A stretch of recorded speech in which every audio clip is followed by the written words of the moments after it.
Welcome guys आपके अपने channel FM academy में। आज की इस वीडियो में मैं डिस्कस करने जा रहा हूं इंटर की फ़िज़िक्स का पहला चैप्टर जो कि है हमारे पास हीट।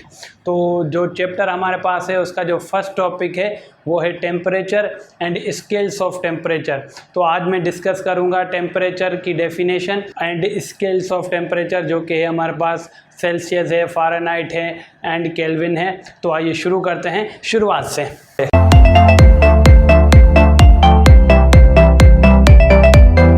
तो पहले हम डिस्कस कर लेते हैं टेम्परेचर।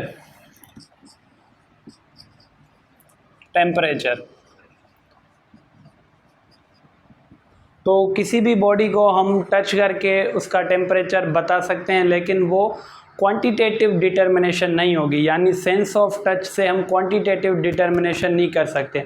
अगर किसी हम बॉडी को टच करते हैं तो उसका टेम्परेचर हमें लगता है कि हाई है, किसी का लो है, तो वो एक क्वांटिटेटिव मेजरमेंट नहीं होती।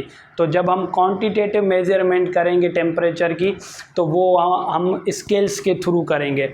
तो टेम्परेचर की जो हमारे पास डेफिनेशन है वो दरअसल है quantitative determination of degree of hotness, यानी कितनी दर्जे हरारत है उसको हम किस तरह से डिटरमाइन करेंगे तो वो हमारे पास टेम्परेचर कहलाएगा। तो वो हम इंस्ट्रूमेंटल मेजरमेंट करेंगे, इंस्ट्रूमेंटल डिटर्मिनेशन करेंगे, यानी सेंस ऑफ टच से हम कभी भी टेम्परेचर किसी का एक्यूरेटली हम नहीं फाइंड आउट कर सकते। तो उसके लिए हमारे पास स्केल्स ऑफ टेम्परेचर आती हैं, जिसमें हमारे पास है सेल्सियस, फ़ारेनहाइट एंड केल्विन। अच्छा, यहाँ पर एक बात कह दूँ कि कुछ को लगता है कि टेम्परेचर को हम डिग्री ऑफ कोल्डनेस में भी डिफ़ाइन कर सकते हैं। तो यहाँ पर मैं आपको एक बात बता दूं कि कोल्डनेस या कोल्ड जैसा कोई भी हमारे पास कॉन्सेप्ट नहीं है। ठीक उसी तरह जैसे हमारे पास अंधेरे का कोई कॉन्सेप्ट नहीं है। अंधेरा क्या है? दरअसल लाइट का ना होना हमारे पास अंधेरा कहलाता है।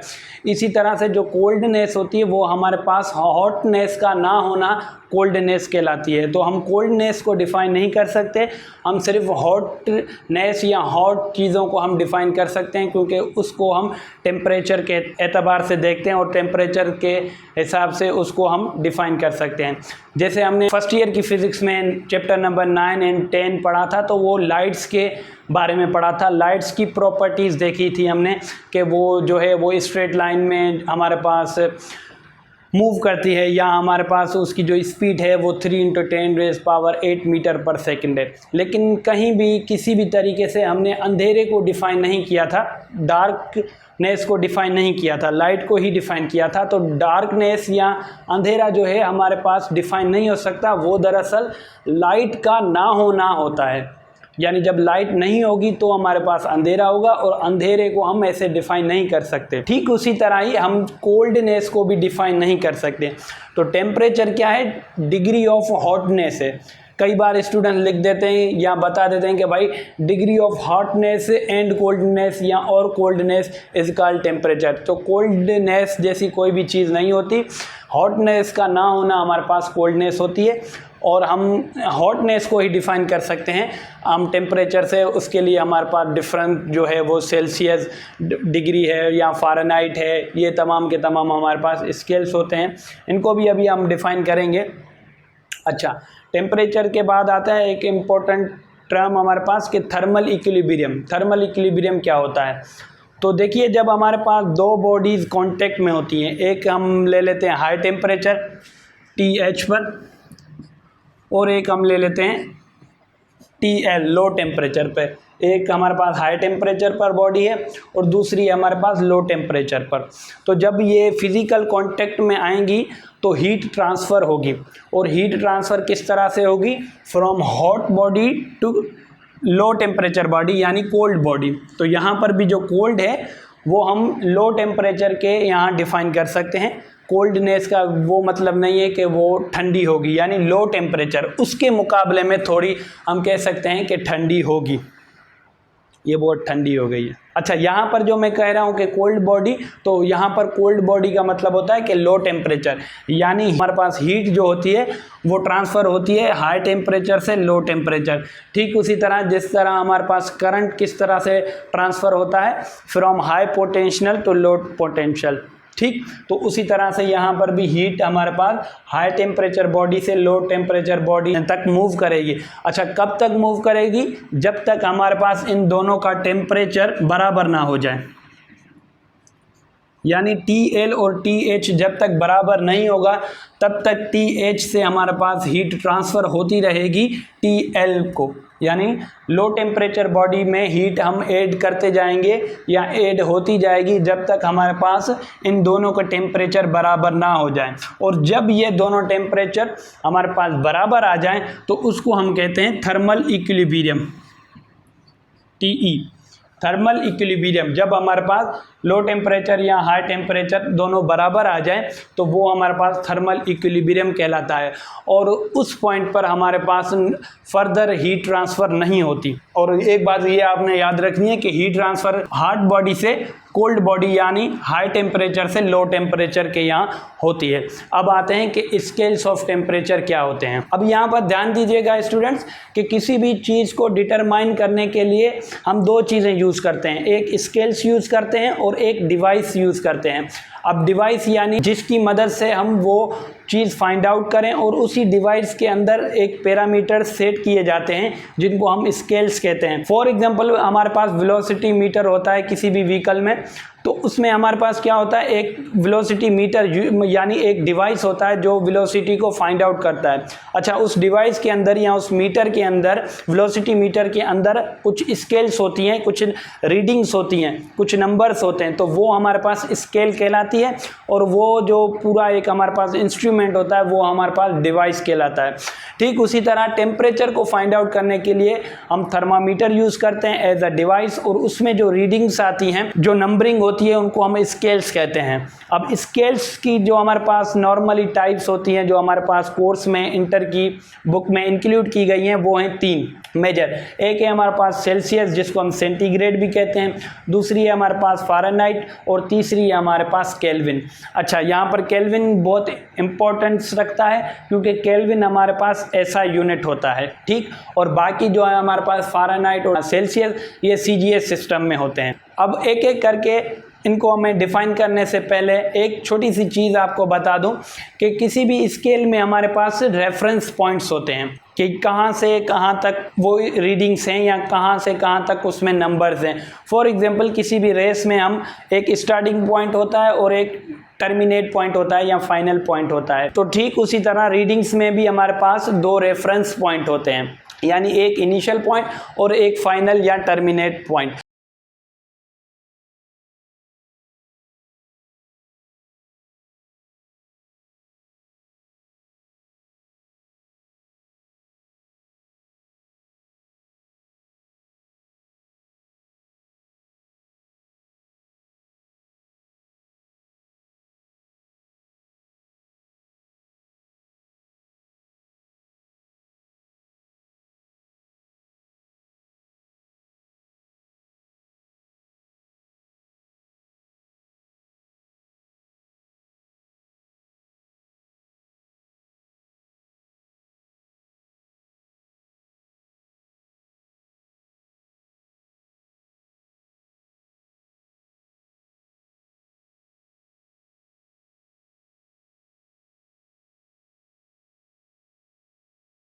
कहाँ पर होता है, यानी बॉइलिंग पॉइंट ऑफ वाटर वो होती है हमारे पास 100 डिग्री सेल्सियस। तो ये जो हमारे पास रीडिंग्स हैं ये हैं हमारे पास स्केल्स ऑफ टेम्परेचर, ये है हमारे पास इनिशियल पॉइंट जिसको हमने एक रेफरेंस पॉइंट कहा, और ये है हमारे पास फाइनल पॉइंट या टर्मिनेट पॉइंट। ये है हमारे पास मेल्टिंग पॉइंट ऑफ आइस, यानी 0 डिग्री सेल्सियस पर हमारे पास आइस मेल्ट होना स्टार्ट करती है। और यहाँ पर जो है बॉइलिंग पॉइंट है ऑफ वाटर, यहाँ पर वाटर बॉयल करना स्टार्ट कर देता है। ये है बॉइलिंग पॉइंट और ये है हमारे पास मेल्टिंग पॉइंट। अब इनके दरमियान जो भी रीडिंग्स होंगी वो है हमारे पास सेल्सियस स्केल। ठीक, उसके बाद है दूसरी टाइप है हमारे पास फ़ारेनहाइट।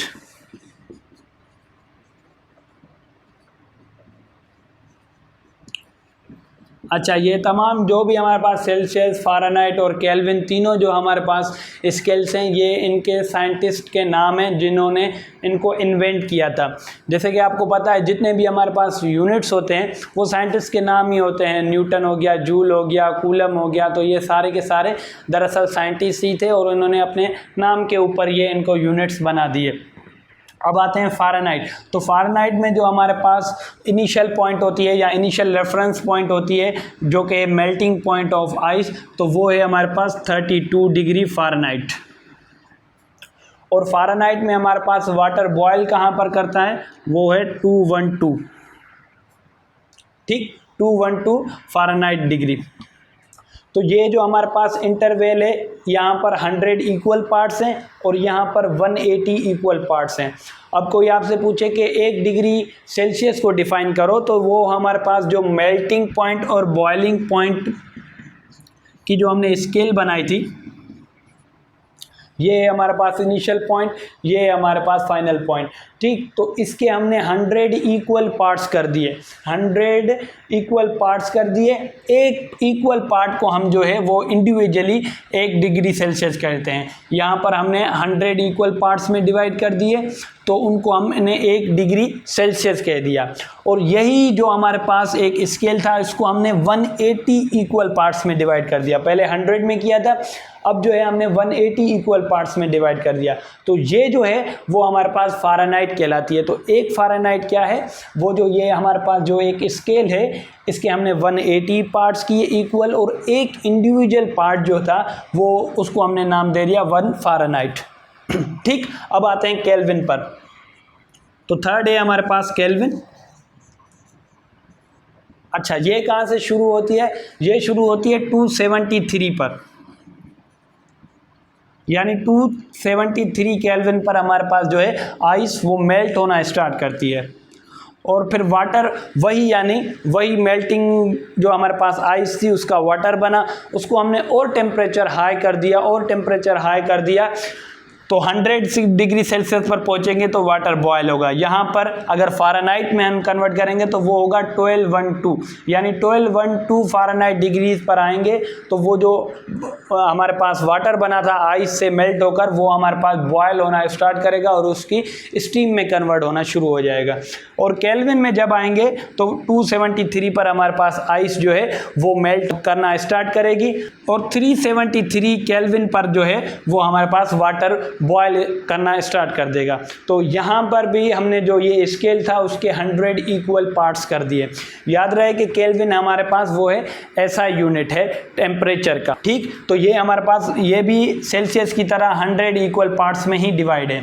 अच्छा, अब यहाँ पर आते हैं कि इन दोनों के ऊपर डिग्री की साइन है और इसके ऊपर डिग्री की साइन नहीं है। तो कुछ किताबों में इसका जवाब ये है कि हमारे पास जो एक रिवोल्यूशन होता है, एक पूरा सर्कल, एक पूरा चक्कर होता है, वो 360 डिग्री का होता है, ठीक। और यहाँ पर जो है वो 360 से भी हमारे पास ग्रेटर है जो कि है 273। तो इसलिए हम यहाँ पर डिग्री का साइन या सिंबल यूज़ नहीं करते, डायरेक्ट हम सिर्फ के लिख देते हैं, कैपिटल के, जो कि केल्विन को शो कर रहा है। और ये जो है इसकी जो फाइनल भी रेंज है हमारे पास वो 212 है, और वो एक रिवोल्यूशन के अंदर ही आती है, इस वजह से हम इसको डिग्री के सिंबल से यूज़ करते हैं सेल्सियस और फ़ारेनहाइट दोनों में, और केल्विन में शो नहीं करते।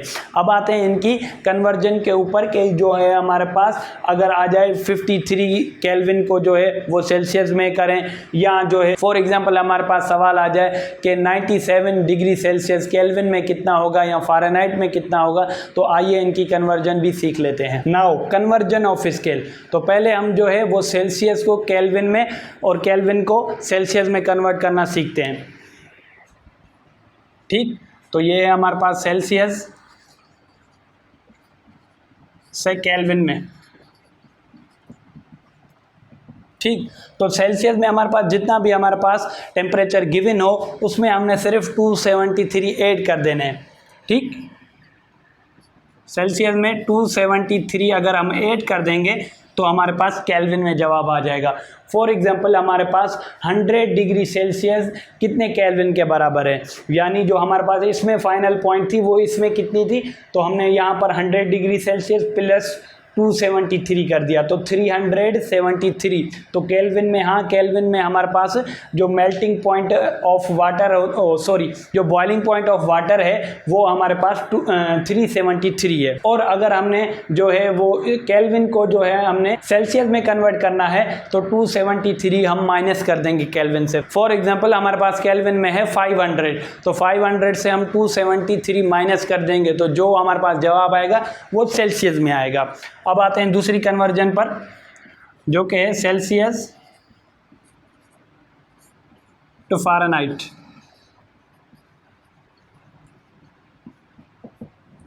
तो इसके लिए हमारे पास फार्मूला है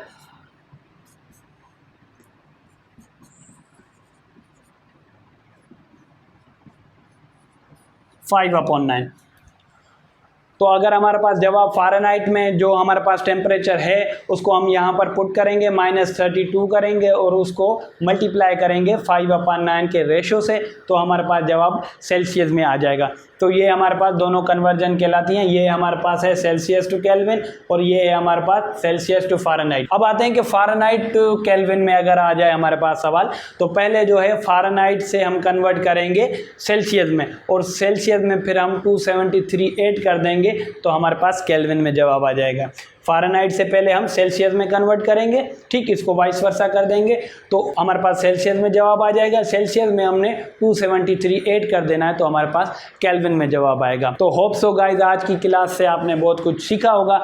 अगर कोई भी क्यूरी हो तो कमेंट सेक्शन में कमेंट ज़रूर कीजिएगा और इस चैप्टर के बाकी के पार्ट्स अलॉन्ग विथ न्यूमेरिकल मैं अपलोड करता रहूँगा। अगर आप चैनल पर नए हैं तो चैनल को सब्सक्राइब कर दें और बेल आइकन को प्रेस कर दें ताकि नई आने वाली वीडियोज़ आप तक जल्द से जल्द पहुंच सके। और याद रखें इसके न्यूमेरिकल्स भी मैं कराने वाला हूं, तो सब्सक्राइब ज़रूर कीजिएगा। Thank you very much for your attention.